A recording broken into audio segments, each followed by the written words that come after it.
in my pocket and screwing you over. The American brain drain problem's gonna hurt all of us more than anyone realizes. And I am running away from my problems, but that's a good thing. We're talking about all of that and even more on today's brand new From the Bastards, the part of the show where I answer questions about news, politics, business, life, yours or mine, and whatever else is on your mind. And to submit a question, just go to DeFrancomedia.com. But that said, let's just jump into it. Hey, Phil. I'm curious to see how different presidents or different political parties affect your own personal business. Do you get maybe more money when there's a president like Trump in office and you end up making more videos? Or how does it affect your business in general? So TJ, thank you for the question. Very interesting for me because it actually affects me in different ways for different businesses. Right, so I have a clothing company, Beautiful Bastard, and that's been kind of shaken up since Donald Trump became president. His international tariff tango has been a fun thing to navigate, right? Not knowing if a certain shipment from a certain manufacturer is going to be what I actually paid, or hey, it might be 160% more once it actually gets to the United States. But then, as far as with the news show, more views come in and thus usually more dollars. I don't know to what degree that's true. Those, they usually do follow. But something I've always said, I've said I've said it in different areas of the last 12 years is I would rather have a show that struggles to get views or attention if the world felt like a safer, less chaotic, less horrible place. And I truly think that the horrible that I'm thinking about, that's not even going to be fully seen and felt for another 2.5, 3.5 years. Whether that be because of things that are in Trump's so-called big, beautiful bill finally actually taking effect and having an impact on even a good number of his voters, as well as, whatever the hell the sense of normal is at that point. I mean, we're only like 6 or 7 months in to Trump's term. And even that, it doesn't take into account things like, okay, what's going to happen when Jerome Powell gets replaced? What's going to happen to the value of the dollar? What's that going to do to buying habits? Do buying habits then, the answer is yes. If they're bad, do they affect advertisers and how much they're sponsoring shows like that are on the internet? Oh my God, does that mean all of a sudden that there's less dollars? And so as far as how it's going to impact the business 1 to 4 years from now, that remains to be seen. And that's where kind of the biggest question marks are. But a big thing this brings me back around to, and it's something that I have, Trump supporting in-laws and people around me. I am definitely in a more diverse area as far as, who supports who now. But my big thing, especially when, someone will stumble across my videos and be like, oh, this guy suffers from Trump derangement syndrome. And it's like me just like saying what Trump tweeted. What I say is like, Donald Trump, he's for me. Well, he probably would not be a fan of my show.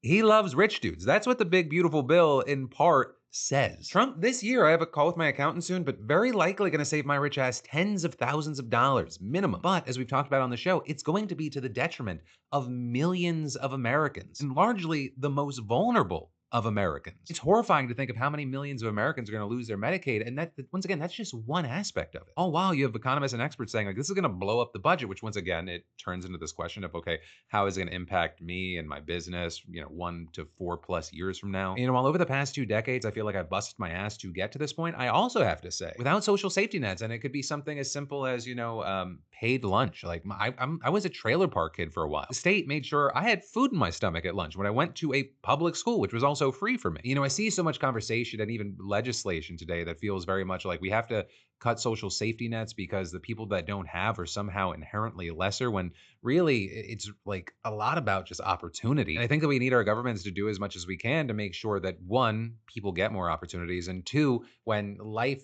inevitably hits you, whether it be something like a car crash or an illness that you get or something like that doesn't just automatically ruin your life, whether it be because you didn't actually get the care that you needed, or it puts you in so much debt that it feels like you can never dig yourself out from it. You can say that I drank the Kool-Aid when I was growing up, but I am actually a big believer in American excellence. I believe there is just so much fucking untapped excellence and especially in our young men and women out there. But we've set everything up, and I say we royally, it wasn't me. The game's been set so they can never fully get off the launch pad. And then actually, rather than doing something about it, politicians go like, who can we just fucking blame? Hey, Philip, thank you for everything you do. I think a quick question a lot of us have is your journey on running and getting your mile time down. What was your time when you first started out? If you've said that, I'm sorry, I missed it. And what type of diet and exercise did you do to sort of help aid you along this journey? Were you pounding carbs and bananas before runs? Like, what were you doing, man? Good work. Very proud of you. Thanks again. So AJ, thank you for the question. I think you're gonna set me off on a mini rant, and I feel like I kind of am saying this for everyone, but especially to like my 75% male audience. Most of you are between 19 and 44 years old. The majority is 25 to 34. You know, I always say you have value no matter what your size, your weight, whatever. But one, even if it's just to have a chapter of the story, I think every guy should see how fit they can get at one point in their life. But the main thing that I will stress to you is just start moving your body more right now. Moving your body and eating right, which becomes easier when you're moving your body more, it is the closest thing to a magic bullet for most of the shit that you feel is wrong in your life. I think better, I feel better physically, I feel better mentally, I better, I play with my kids better, I'm able to do more, people treat me nicer because we're part of a Luxus nation. I also feel like I treat people better because my mental health is just better, and it makes it easier to be the man that I want to be. It also, and this is just massively important when we have a male loneliness epidemic happening out there, and just a loneliness epidemic in general, but especially for men, it helps you find community, whether it be with run clubs, gyms, workout clubs, or just, you know, there being other people who are taking care of themselves. Also for the straight male guys out there, I'm not saying, you know, go fucking crazy, because, you know, a lot of people, they get into fitness and they start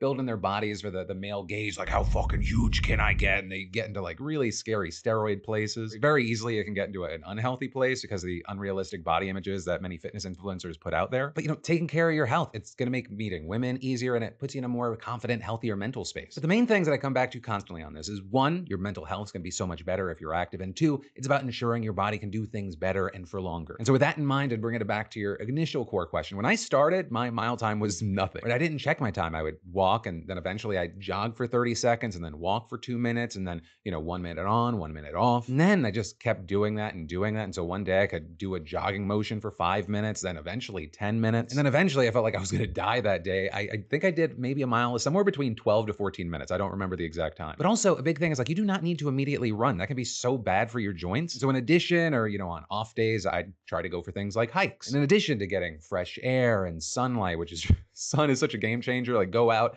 get sun as early as you can. Just like, I'm not saying like lay out by the pool or something, but if it is available to you, like get 10 minutes of sunlight in the morning before, you know, everything, the day really starts. You know, those hikes, the steepness, it helped me kind of slowly build muscle and power. And then you can honestly do so much without a gym, right? When you're, especially when you're a big person, like I do weighted lunges and squats now. When I was 100 pounds more, I was the weighted squat and weighted lunge. And also, you gotta fucking throw ego out of the window. Like your run or jog, it's gonna suck initially. If you can't do a regular push-up at first, get on your fucking knees. It's not a girl push-up, it's a modified push-up. It's a rung on the ladder to progress. Like, yeah, there are gonna be people who mock you, but the only people who are gonna mock you are fucking just worthless fuckheads. You are actively trying to better yourself, and some insecure fuckhead is gonna do something, and you know, they don't even deserve your attention. And then as far as when it comes to food, I just keep it simple. When I was losing weight because I was very obese, I just made sure that I was eating in a caloric deficit. For a guy my age and my size, that's around 2,400 calories. And so now where I'm just doing maintenance, I try to average that, right? So sometimes I'm lower, sometimes I'm higher. As long as it evens out, great. And as far as the food, like this is gonna be boring as shit because getting healthier is boring as shit. Just trying to generally stick or average out to a certain area or things. So, you know, I snack throughout the day, but I've just tried to have healthier snacks. You know, I'll start the day with either an omelet in the morning with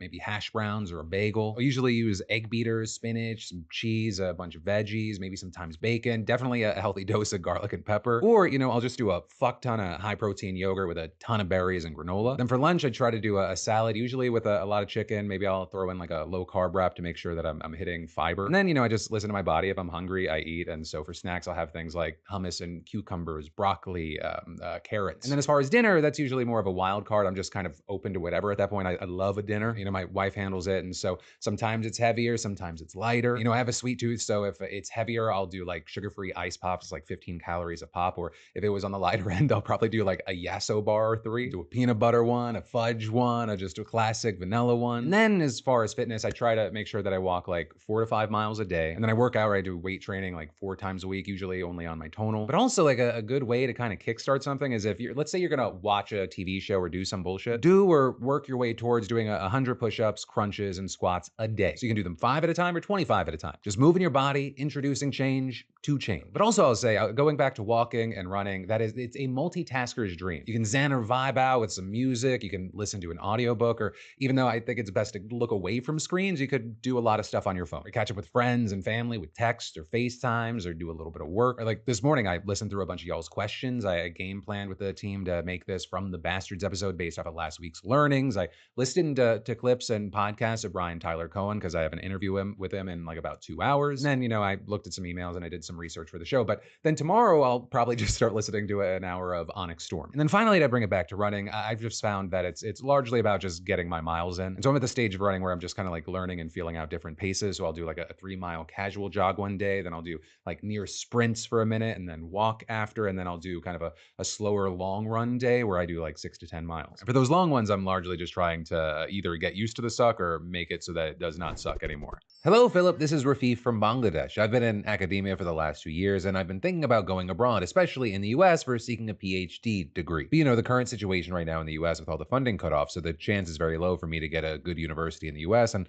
I'll probably not end up going to your country. But I know that eventually these funding cuts are going to get lifted because of how your scientific society works. Otherwise, the USA will fall behind eventually, like within 5 or 10 years. So I think the funding will come back when the next president comes into the White House. But do you think within these 3 years that Trump is in office, will the culture shift enough for the US to stop being at the top of academia, like in the top spot in research, or will China take the spot? So Rafif, thank you for the question. It was a great question, so much so that even though your audio quality was kind of messed up, I was like, I gotta read this because I did want to talk about this. I will start off by saying whether internationally or domestically, especially with Democrats, I think people need to get past like it being a foregone conclusion that Trump or Republicans are not going to be in the White House 4 years from now, right? Whether it be for a number of reasons, legal, heavy-handed gerrymandering, maybe something not so much on the up and up, or, just good old-fashioned being able to control public sentiment, right? Really up in the culture war stuff to the point where people end up voting against their own interests. So that's the first thing. And then connected to that, I do think that we are going to have a really big research crisis in this country. Because to back it up a little bit, academia and research in the United States, they've taken some serious hits since Trump came back into office. And when we look at the current state of things and we look forward to what's going to happen next, I think it is very important to look at history. And while I'm not saying it's a one-to-one, I think it's very important to point out that there are parallels to the 1930s brain drain in Germany before and during World War II. Once Hitler was appointed German chancellor back in 1933, the government, they quickly targeted German universities for restructuring to make sure that they aligned with Nazi principles. And some of the new policies that included things like the law for the restoration of the professional civil service that was passed in April of 1933. And that ordered that anyone in a government position with at least one Jewish grandparent or political opponent of the Nazi party be immediately dismissed. And so just starting things off, that meant hundreds of academics lost their jobs at Germany's top universities. Universities that, it's very important to note,